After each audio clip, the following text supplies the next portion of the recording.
सम्मिश्र संख्याओं की तरह किसी कोष्टक में लिख देता है जीवन को, कॉम्प्लेक्स नंबर की तरह किसी ब्रैकेट में लिख देता है जीवन को।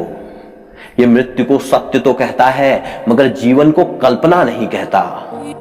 अजीब आदमी है, अजीब आदमी है। ये नंगी आंखों से ऊर्जा को देखने की जिद कर रहा है, नंगी आंखों से ऊर्जा को देखने की जिद कर रहा है। ये आदमी पीठ पर पंख लगाने की जिद कर रहा है। इसे पैमाने में समंदर चाहिए, तूफान को कुचलने, समंदर को निगलने की जिद कर रहा है। अजीब आदमी है ये, अजीब आदमी है ये। अपने कुनबे की सब कुर्सियां छोड़ आया है, अपने कुनबे की सब कुर्सियां छोड़ आया है।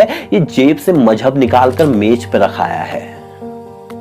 और देखो जरा इसे, कितने इत्मीनान से आबो हवा की बात कर रहा है। अजीब आदमी है ये। कभी कभी तो बहुत अजीब बात करता है, कभी कभी तो बहुत अजीब बात करता है। गुरु को शिष्य, शिष्य को गुरु कहता है।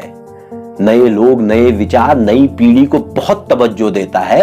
ये ज्ञान के संचरण की बात कर रहा है, ये ज्ञान के संचरण की बात कर रहा है। फिर से जीरो से शुरू करने की जिद कर रहा है। अजीब आदमी है ये।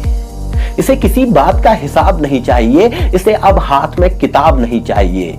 ये शब्दों से पार पाने की जिद कर रहा है, ये शब्दों से पार पाने की जिद कर रहा है, तरंगों से बात करने की जिद कर रहा है। अजीब आदमी है ये।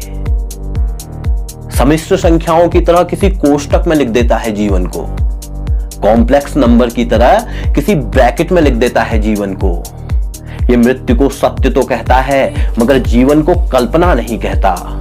खोया रहता है आयोटा की वैल्यू समझने में, खोया रहता है आयोटा की वैल्यू समझने में। ये √-1 को समझने की जिद कर रहा है। अजीब आदमी है ये। नंगी आंखों से ऊर्जा को देखने की जिद कर रहा है। यह आदमी पीठ पे पंख लगाने की जिद कर रहा है। ये उतने ही अज्ञेय, उतने ही चमत्कारी हैं जितने तुम थे आम आदमी के लिए, मगर कमबख्त सबको दिखाई पड़ते हैं। इनको देखकर अवाक रह जाता हूं। तुम्हारी रचना में बहुत से दोष पाता हूं। अब तुम्हारी कोई जरूरत नहीं, अब तुम्हारी कोई जरूरत नहीं। तुम जा सकते हो, जा सकते हो तुम।